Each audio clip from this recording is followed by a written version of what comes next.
A car company most Americans have never heard of just filmed something that looks fake.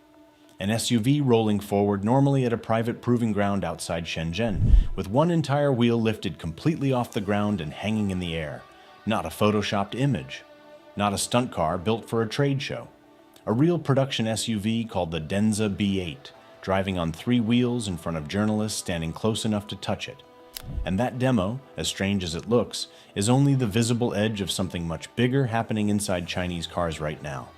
The company behind the Denza B8 is BYD, and if that name still doesn't ring a bell, it's the same company that overtook Tesla in global EV sales and builds a car with an engine that gets over 100 miles per gallon.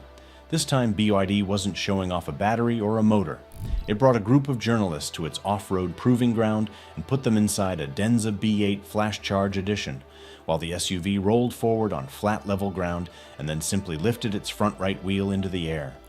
The wheel stayed there, spinning freely a few inches off the pavement, while the vehicle kept moving under its own power on the remaining 3. No jacks, no lifts, no wires holding it up.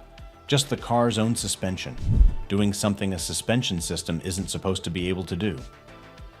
BYD calls the system DiSus-P Ultra, and the wheel lift was only the opening act.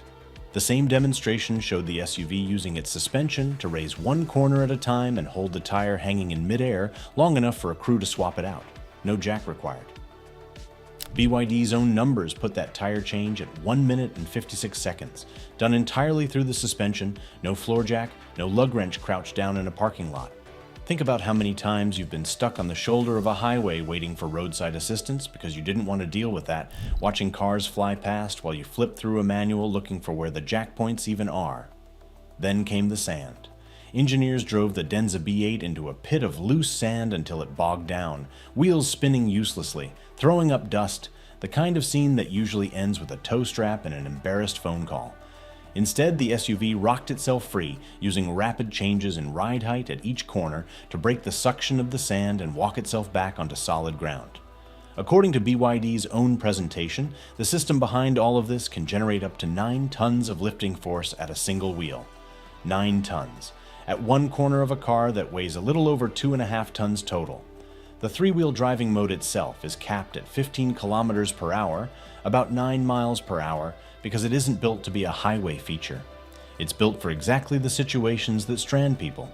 Crossing a broken bridge deck without letting the frame scrape and get stuck, climbing out of a deep rut 1 wheel at a time, or buying a driver enough control to limp a few miles to safety after a blowout instead of sitting on the roadside.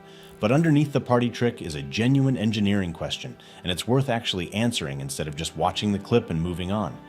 How does a suspension system, the part of a car that's supposed to just soak up bumps and keep your coffee from spilling, end up strong enough to hold an entire vehicle's weight on 3 points while it's still moving? The answer starts with the fact that this isn't a normal suspension at all. A normal suspension is passive.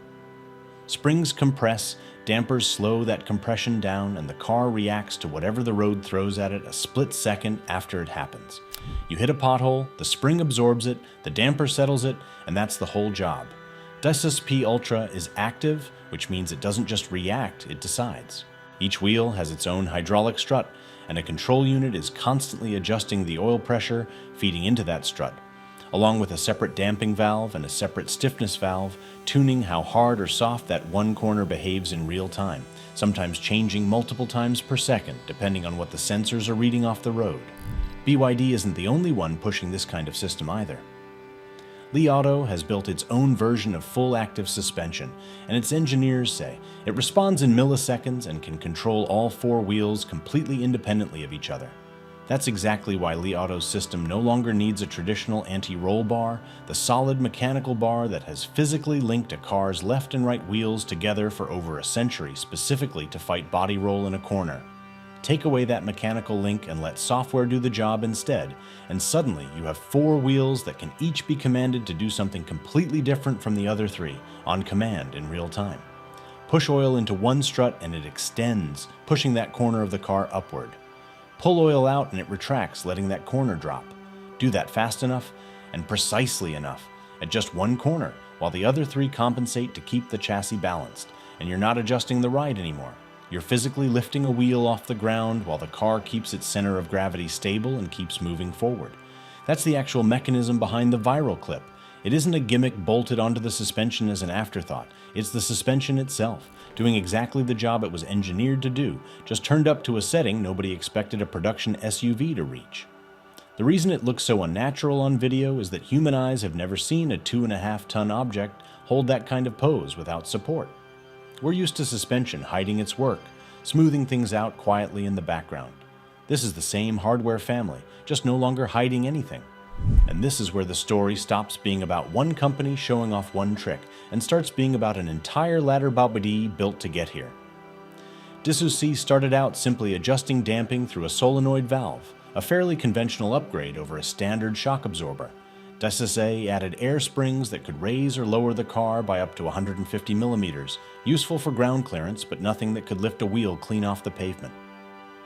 DiSus-P is the hydraulic version doing the wheel lifting and tire changing on the Denza B8, and BYD describes it as the world's first intelligent hydraulic body control system capable of independently managing oil intake, damping, and stiffness at each wheel.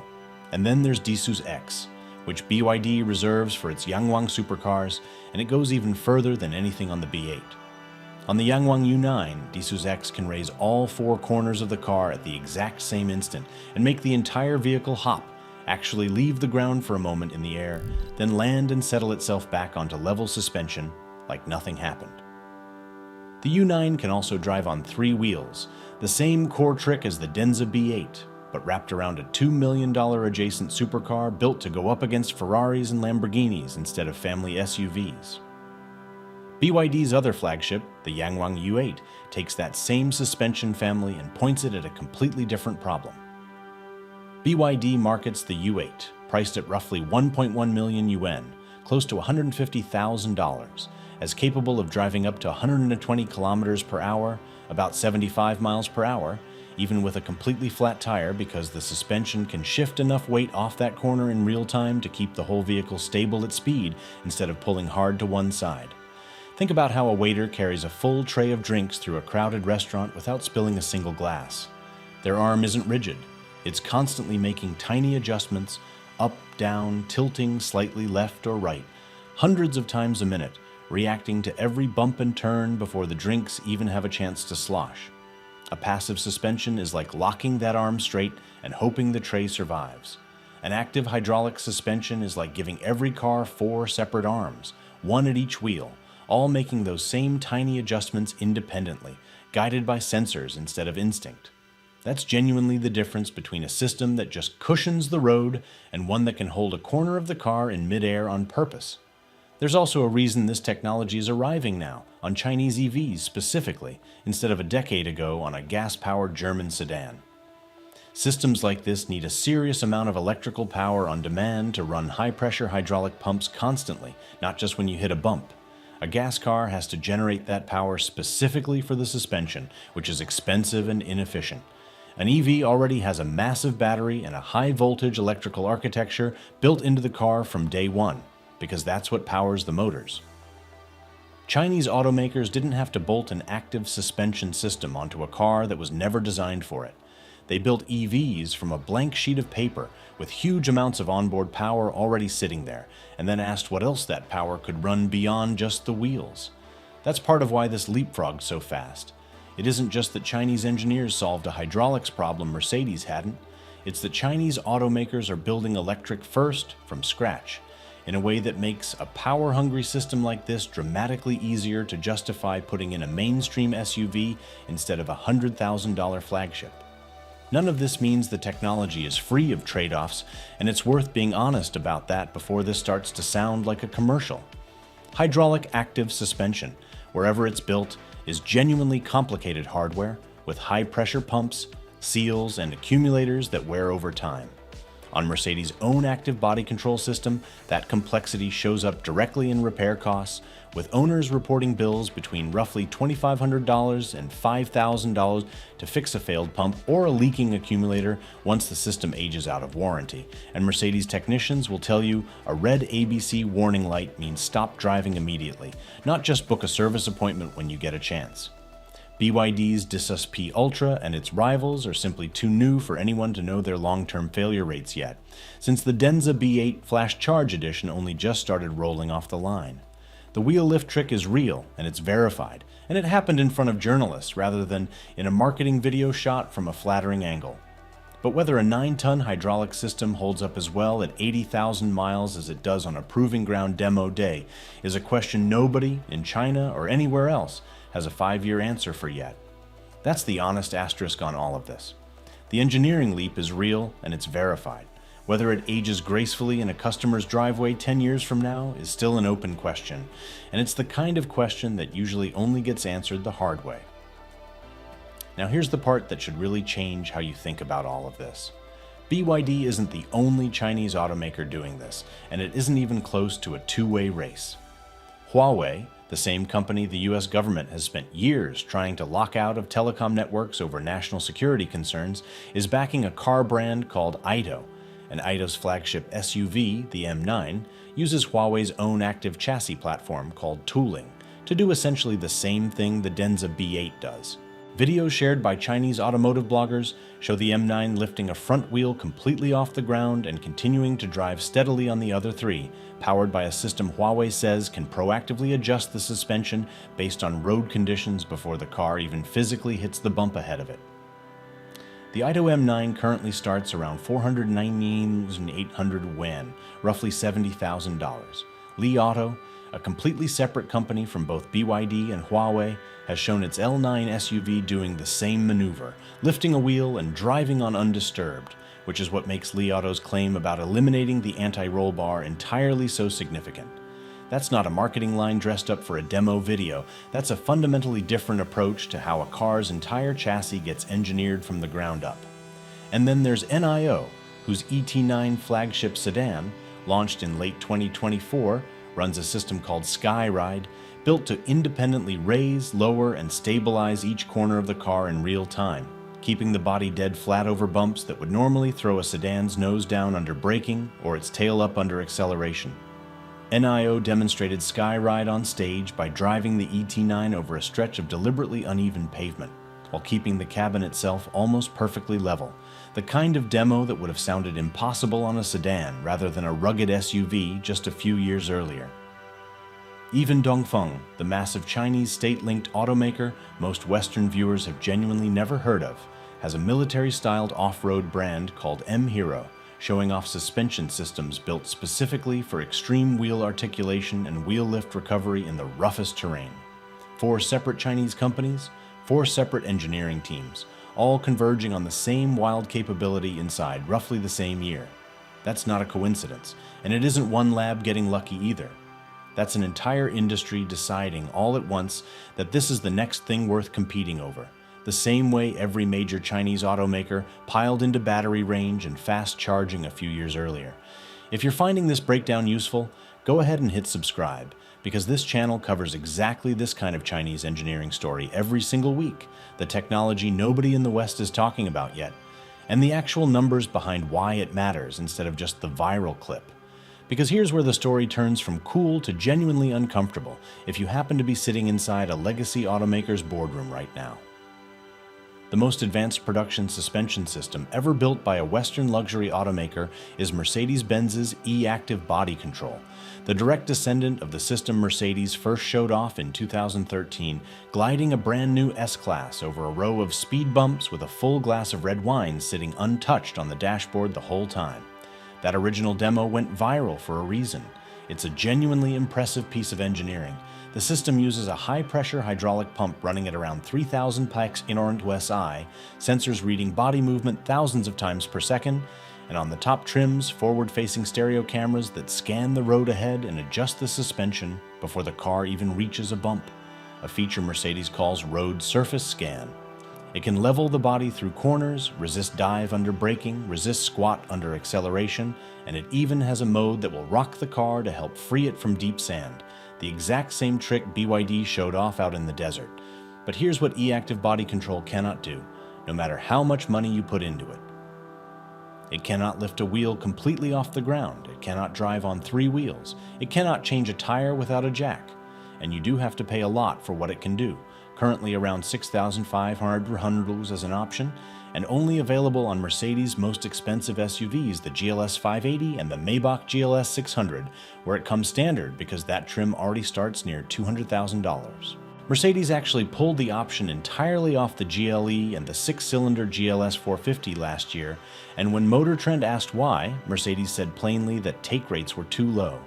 Not enough customers were willing to pay thousands of dollars extra for a suspension system that, however clever, still can't do what a Chinese SUV starting at 419 to 800 yuan, about $61,600, does as a headline feature on the window sticker. That gap is really the whole story here.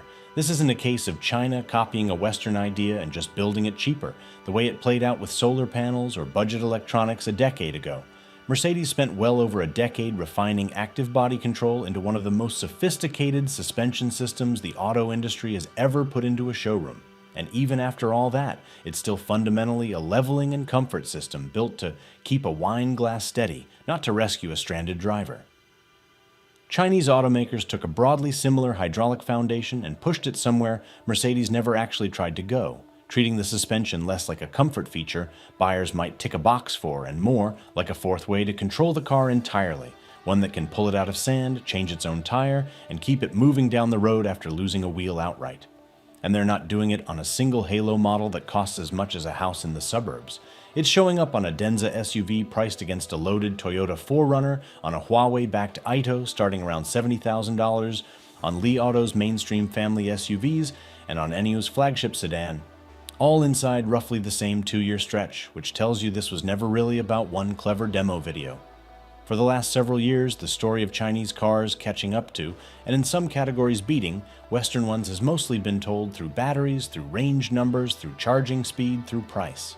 Suspension was supposed to be the one place where a century of German and Japanese engineering still had a wall the newcomers couldn't climb, because active suspension is mechanically brutal to get right, expensive to develop, and even harder to make reliable enough to sell to ordinary customers instead of just wheeling it out for a trade show floor once a year. That wall is the one that just came down on camera at a proving ground outside Shenzhen with a car most people watching. This still can't correctly pronounce the name of on the first try, and this isn't staying inside China's borders the way some of the country's more sensitive technology has. American buyers currently can't walk into a dealership and order a BYD thanks to tariffs and restrictions Washington has placed on Chinese-made EVs, and that's kept a lot of this suspension work invisible to US audiences outside of viral clips. But BYD, NIO, and their rivals are selling heavily across Europe, Southeast Asia, Latin America, and the Middle East right now, in markets where none of those restrictions apply, and where buyers cross-shopping a Denza or a NIO against a Mercedes or a Range Rover are increasingly looking at a spec sheet where the Chinese option does more for less money.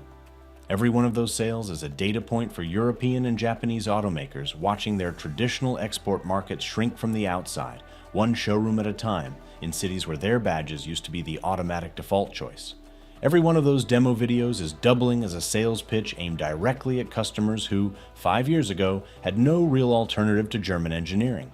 It's also worth saying plainly that this fits a pattern this channel has tracked before, and it's bigger than any single car. It's the same pattern behind that 106 mile-per-gallon engine, the same pattern behind China's dominance in EV battery production, the same pattern behind the mega projects and infrastructure builds that keep showing up in headlines about how fast the country can execute once it decides something is a priority. Individually, each of these looks like an impressive but isolated engineering story. Stacked together, they start to look like a country systematically working through every hard, expensive, conservative corner of an entire industry, one wall at a time, and clearing them faster than the companies who used to own those walls thought was possible. So if suspension engineering, one of the hardest and most conservative corners of the entire auto industry, has flipped this fast, the real question isn't whether Western automakers can eventually catch up on this one system. It's how many more of these walls are still standing right now, quietly, waiting for the next demo video nobody outside China saw coming either.